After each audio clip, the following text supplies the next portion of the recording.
everyone. My name is Paige Gibbons Backus, and I am with the Prince William Office of Historic Preservation, coming to you from a rather unusual spot for our historic videos, for I am coming to you all from Water's End Brewery.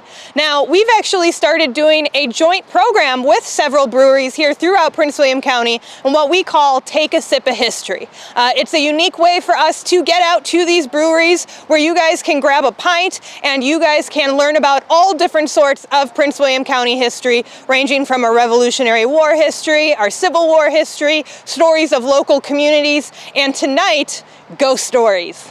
And so for this particular Take a Sip of History, we've actually partnered with Water's End to help them create a beer name for this special program. And so we actually had a contest of 3 different names that were based off of Prince William County's ghost stories. We had Asa Monster, we had Churchyard Duel, and we had Floating Coffin. And the winner of that contest was Floating Coffin. And so to tell you a little bit about the history behind that story and now behind that beer name, I'm going to turn it over to historic interpreter Nate McDonald. Hi everybody, it's Nathan McDonald. I'm here with Paige at Water's End Brewery to tell you a little bit about the background for the actual name Floating Coffin.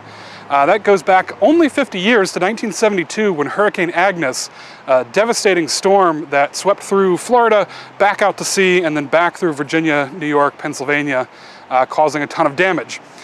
Here in Prince William County, the worst hit location was Occoquan, the town of just a little bit to our north here along the river, right below the Occoquan High Dam. Luckily the dam was not breached, but the massive flow of water that poured down the Occoquan completely inundated downtown. Mill Street was under several feet of water, even into the high first floors of some of those buildings. And one of those buildings was the Hall Family Funeral Parlor, Hall's Funeral Home. They did not have anyone in there for undertaking purposes.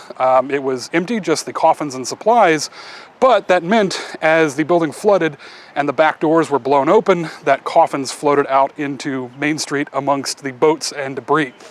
So that's where the name Floating Coffin comes from, is from those empty coffins being floated out of the Hall's Funeral Home. That building, even though the funeral home closed as a result of Hurricane Agnes, that building still stands today, and inventively enough, it is the Artists Undertaking Cooperative in downtown Occoquan. So now we're going to hand this over to Ryan, owner of Water's End, to tell us a little bit about Flying Coffin, the IPA. So I'm Ryan Sharkey, with co-owner of Water's End Brewery, and I'm going to tell you a little bit about Floating Coffin IPA. So this is a West Coast IPA, and IPA really started as a British style. And like many British styles, it was named for where they sent it. So it was mostly sent to India, IPA, India Pale Ale. The style had mostly died out until the craft brewery explosion happened in America. And those brewers on the West Coast in California and Oregon, Washington, really started to experiment with some of these older styles. And they loved IPA, but they thought they could get more out of the hops. So you started to see this battle of the bitterness, and you would see this bitterness get bigger and bigger as these breweries try to outdo one another.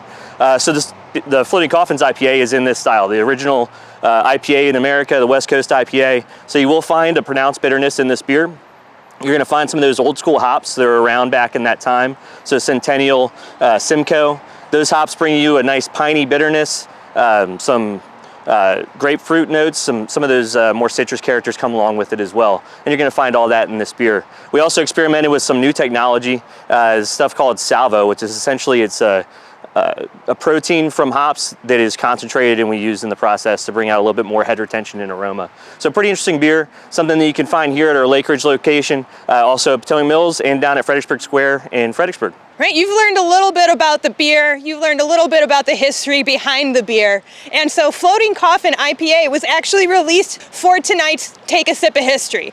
And so come on down, grab a pint, join us for one of our brewery events that we host all throughout the year at several breweries here throughout Prince William County to learn about almost 300 years of history in a fun and unique setting.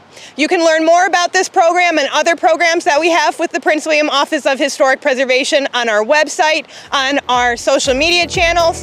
And if you like this video and subscribe to our channel, you'll be able to get more information about our upcoming events and more access to Prince William County's history.